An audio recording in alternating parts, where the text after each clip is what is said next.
Okay, so mapagpalang araw muli mga bata. So ngayon ay nasa ika-4 na linggo na tayo na kung saan ay may bagong aralin na naman tayong pag-aaralan. So nung nakaraan ay pinag-aralan natin ang place value ng mga mm, bilang. Ngayon, ano naman kaya ang ating pag-aaralan? So nakahanda na ba kayo mga bata? Okay, so ngayon ay napaghahambing ang dalawang pangkat gamit ang katagang mas kaunti, mas marami, at magsingdami o magkapareho. Or compares two sets using expressions less than, more than, and as many as. And we're going also to study about order sets from least to greatest and vice versa. Okay, so bago natin simulan, sagutin muna natin itong place value chart. Ano ba yung mga bilang na dapat na ilagay natin sa isahan, sampuan at sandaanan? So kumuha ng lapis at papel at sabayan si teacher na Excel. Okay? Okay, nakahanda na ba? Okay, tingnan nyo nga. Bibigyan ko kayo ng 10 segundo para sagutan ninyo ang place value chart na yan.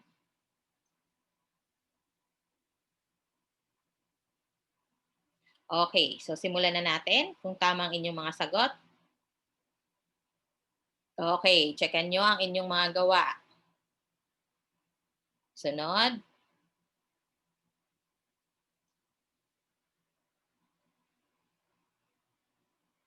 Okay, so natatandaan niyo pa ba yan mga bata? Okay, sunod naman.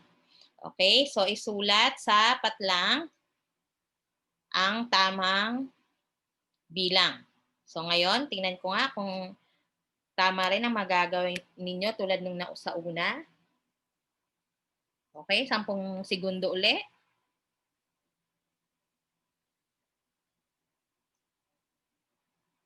Okay, so nakahanda na ba? Tingnan ko nga kung kaya nang gawin. Okay, sa una, 20 at saka 9 or 20 plus 9 is equals to 29. 40 plus 4, 50 plus 0, 90 plus 3, 100 plus 70 plus 2. Okay, magaling mga bata. Okay, sunod naman. Okay, pagtambalin ang hanay A sa hanay B.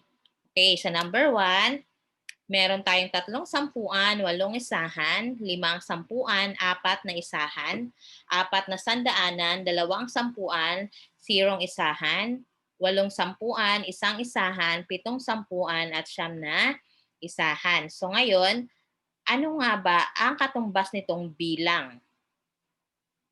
Okay, sa simbolo. Okay, yung number 1, ayan, 38. 5 sampuan at 4 na isahan ay 54.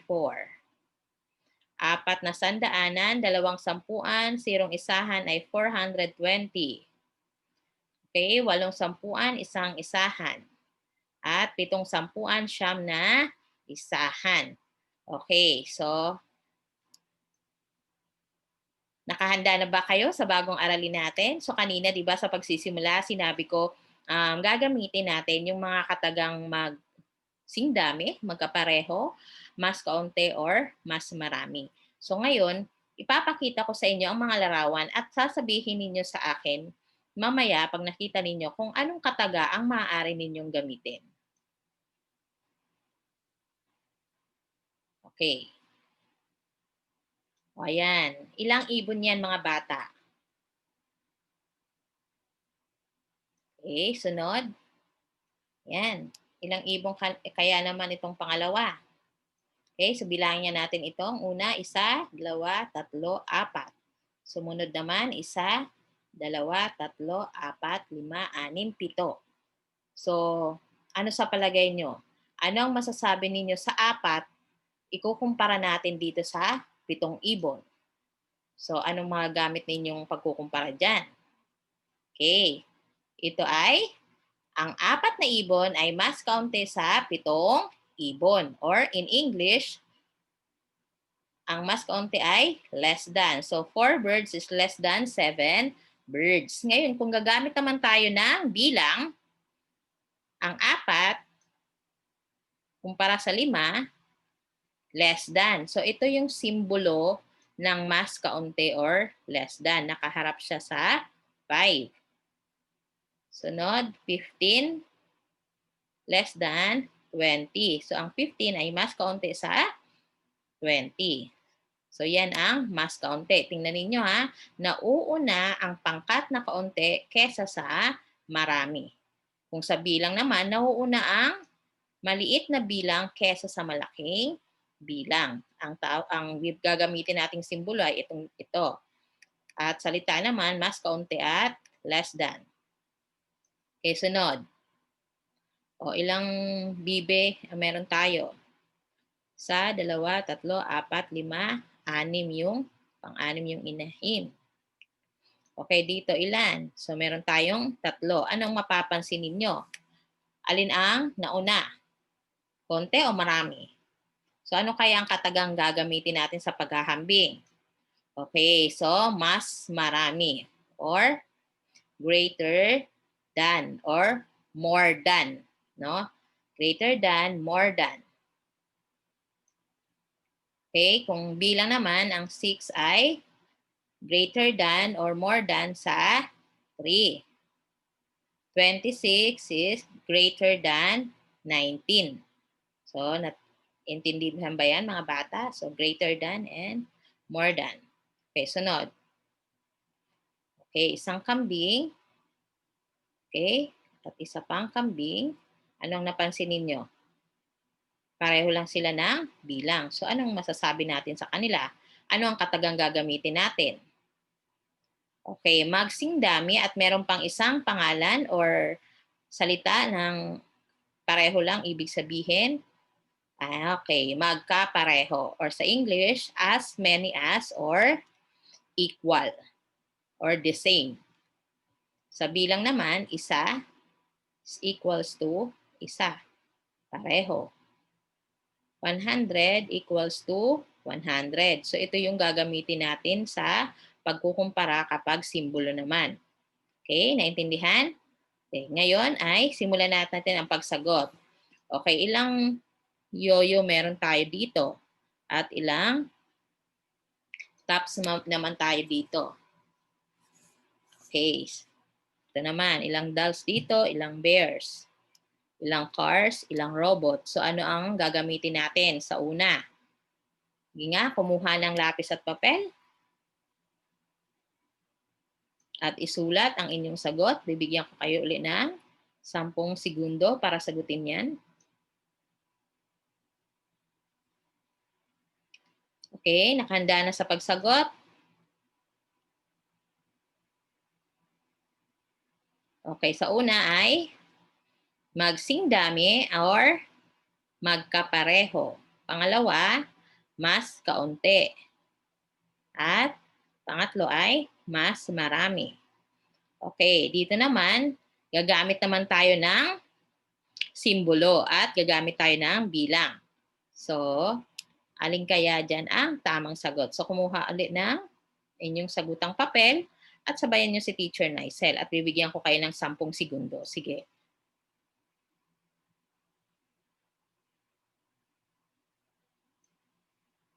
Okay, go. Anong sagot? Okay, ang 105 ay less than 150 or mas kaunti. Okay, ang 39 is equals to 39. 19 is greater than 13. 75 is equals to 75. 21 is less than 41. Okay? So, tandaan natin na ang magsing dami o magkapareho kapag ang bilang ng mga bagay sa bawat pangkat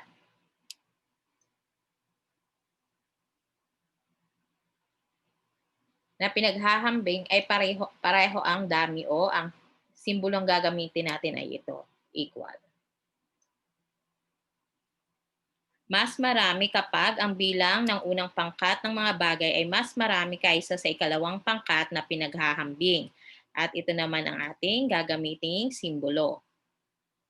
At mas kaunti kapag ang bilang ng unang pangkat ng mga bagay ay mas kaunti kaysa sa ikalawang pangkat na pinaghahambing. At ito naman ang ating simbolo.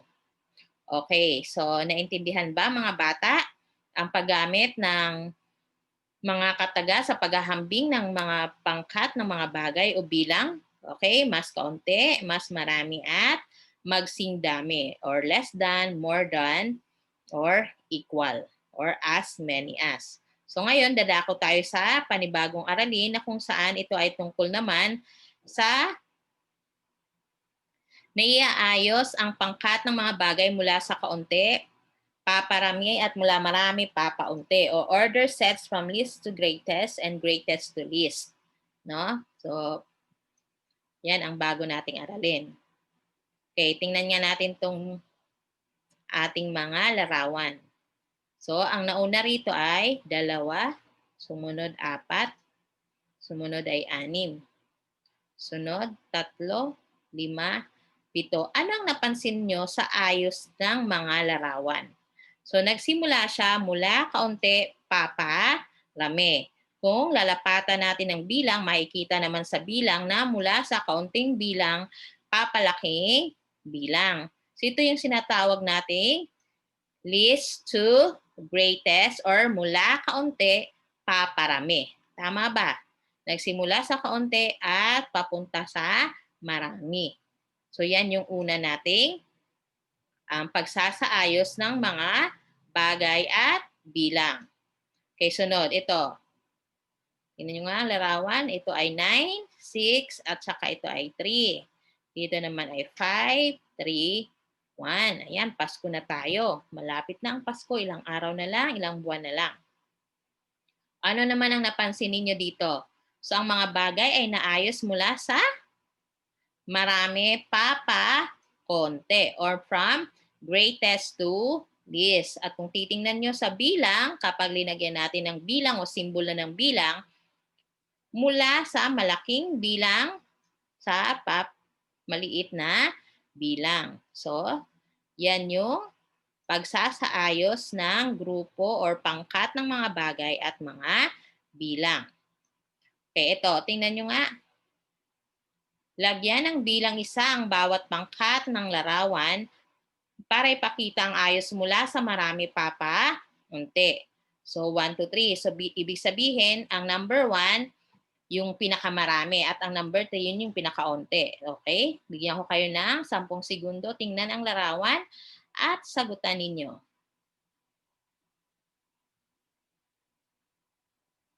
Okay. Alin kaya ang unang larawan na bibigyan natin ng number 1? Okay. Yung 5 regalo. Sunod. Okay, yung 4 na regalo at sunod yung 3 regalo. Kasi sabi nga natin, mula marami, papaunti. So, ibig sabihin, ang number 1, marami muna. Sumunod sa marami at yung kaunti ang pinakadulo. So, yun yung pagsasaayos natin. Binigyan natin ng bilang. Sunod, yung medyas. Okay. Yung 10 medyas muna. Sunod. Okay. 8. And sunod itong 5. So, tatandaan, kapag mula sa marami papaunti, syempre magsisimula sa pinakamarami hanggang sa pinakakonti. At kung bilang naman, katulad ng pinakita ko kanina, ay mula sa malaking bilang, papaliit na bilang. Okay, ito naman. Baliktad naman, kung kanina mula marami papaunti, ito naman mula kaunti paparami. So, yung number 1, yung konti muna, tapos yung pinakadulo, yung pinakamarami, syempre. So, bigyan ko ulit kayo ng oras, 10 segundo at sagutan ninyo.